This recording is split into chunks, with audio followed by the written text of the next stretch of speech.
अपनी बहन को बचाने के लिए खुशी कुछ ऐसे भी डिसीजंस लेती है जो पूरी तरीके से राजवंश के खिलाफ होती है, क्योंकि वो चाहता है कि वो अपने दादाजी की जो भी कही गई बात है उसको पूरा कर सके और पूर्वी को वापस लेकर के। लेकिन खुशी चाहती है कि उन दोनों का तलाक हो जाए और तलाक के पेपर्स उसको दे देती है। हालांकि अब वो तो ऐसा नहीं करना चाहता, तो जिस कारण वो तलाक के पेपर्स को ही फाड़ देता है, जो सच में काफी ज्यादा प्रॉब्लम्स क्रिएट करती है। तो बात करें एपिसोड की स्टार्टिंग की, एपिसोड की स्टार्टिंग ट्रैफिक से ही होती है जब ये फंसा हुआ होता है। हालांकि बहुत चिंतित भी होता है कि ये क्या करे, ये दादाजी की बातों को ही सोच रहा होता है।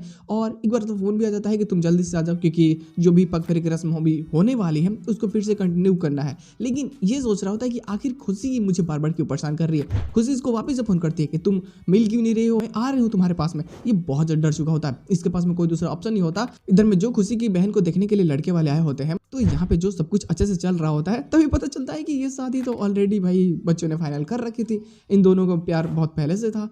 पता चलता है कि वो लड़का भी राजवंश के साथ में काम करता है। तो अब तो धीरे धीरे सब कुछ फाइनल होता जा रहा होता है, सभी लोग बहुत खुश होते हैं। लेकिन अब राजवंश को लगता है कि वो क्या करे। वो उसको कई बार समझो कि पूर्वी का याद आने लगता है। उसको गिल्ट फील हो रहा होता है कि जो भी उसने पूर्वी के साथ में धोखाधड़ी ये कर रहा है, ये सच में बहुत गलत है, उसे ये सब बंद कर देना चाहिए। लेकिन तब तक तो इसकी गर्लफ्रेंड आ जाती है। लेकिन उसको भी चिंता होती है कि कहीं राजवंश पूर्वी के बारे में तो नहीं सोच रहा ना, कहीं ये पूर्वी के पास में वापस तो नहीं चल गया ना। लेकिन ये तो इनडायरेक्टली पूर्वी से ही अटैच होता है। अब यहाँ से तो वो निकल रही होती है, तब तक खुशी भी चली आती। वो बहुत गुस्सा होती है। जो भी रिसेप्शन पे लेडी होती है वो रुकने की कोशिश भी करती है, तो वो नहीं रुकती, डायरेक्ट वो आरबी कमरे में जाती है और ये बहुत गुस्सा होती है कि तुम मेरा फोन नहीं उठा रहे हैं ना। लेकिन एक बात याद रखना कि मैंने जो तुम्हें पहले छोड़ दिया था, अब मैं छोड़ने वाली हूँ नहीं। जो भी कोर्ट से तुम्हें लेटर्स आए हैं, अब खेल तुम्हारा खत्म होने वाला है। और यहाँ पे वार्निंग देकर के चली जाती है। हालांकि उसके पास इतनी हिम्मत है कि वो इसको बर्बाद भी कर सकती है, और वो ऐसा करती भी है। हालांकि वो यहाँ से जैसे निकलती है, अब इसकी हालत खराब होने लगती है। जो इसके माथे पे पसीने आते हैं वो बताते हैं कि ये अब हारने वाला है बहुत ही बुरी तरीके से।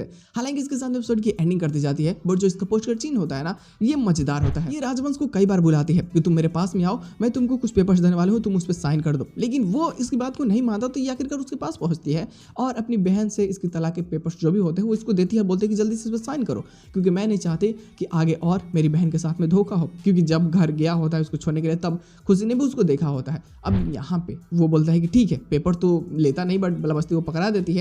अब जैसे पेपर उठाता है ना, तो ये अपने दादाजी के कारण ना वो पेपर को ही फाड़ देता है और बोलता है कि मैं ऐसा करूंगा ही नहीं, कभी नहीं करूंगा, चाहे भगवान भी आ जाए ना तलाक के लिए, तो भी मैं नहीं करूंगा। और अब वो बोलता है कि खुशी, अब मेरी दुश्मनी अगर तुम्हारे साथ अगर स्टार्ट हो रही है तो चलो अंत तक खेलते हैं, मतलब कि पूरी तरीके से खत्म करने का खात्मा।